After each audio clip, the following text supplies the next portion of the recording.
ইফতার platter কিংবা চটজলদি মেহমানদারিতে এই পটেটো ক্রোস্যান্টগুলোর কিন্তু একদম কোনো তুলনা হয় না এবং খেতেও দুর্দান্ত। প্রথমে আমি 1 কাপ ময়দা নিয়েছি, সাথে নিয়েছি হাফ চা চামচ লবণ, হাফ চা চামচ চিনি, 1 টেবিল চামচ তেল। এখন ভালো মতো একটুখানি পানি দিয়ে একটা ডো বানিয়ে নেব। এখন এটা রেস্টে রেখে দিচ্ছি। এই ফাঁকে এর ভেতরের আলুর পুরটা রেডি করে নেব। তো এখানে আমি পুরের জন্য আমি 2টা সিদ্ধ আলু নিয়েছি, সাথে দিয়ে দিয়েছি একটা পেঁয়াজ কুচি, কাঁচামরিচ কুচি, ধনিয়া পাতা কুচি, সাথে সরিষার তেল আর লবণ।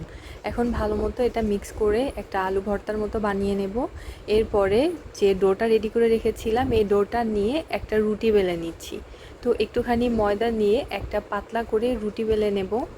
এরপরে রুটির মাঝে এরকম একটা গোল বাটি দিয়ে দিয়েছি আর তার চারপাশে এই আলু ভর্তাটা অর্থাৎ ভর্তার যে পুরটা রেডি করে রেখেছিলাম এটা দিয়েছি। এরপরে এরকম একটা পিৎজা কাটার দিয়ে আমি এভাবে ঘুরিয়ে ঘুরিয়ে কেটে নিচ্ছি।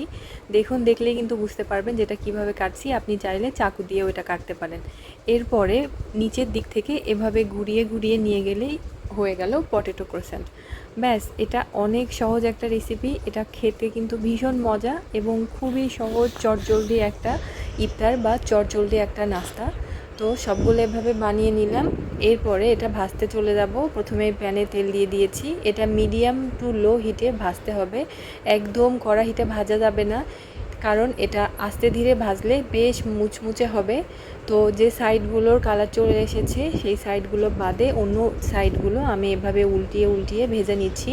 পুরো প্রসেসটাই এভাবে আমি ভেজে নেব। এভাবে একটু আস্তে ধীরে ভাজলে এই ক্রোসেন্টগুলো কিন্তু খেতে খুবই মজা হয়, খুবই ক্রিস্পি হয়।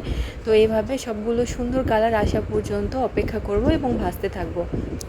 চুলার তাপমাত্রা যদি আপনি অনেক দ্রুত রাখেন, অর্থাৎ হিট যদি অনেক বেশি থাকে, সেক্ষেত্রে কিন্তু কালার তাড়াতাড়ি চলে আসবে আর এতটা ক্রিস্পিও হবে না।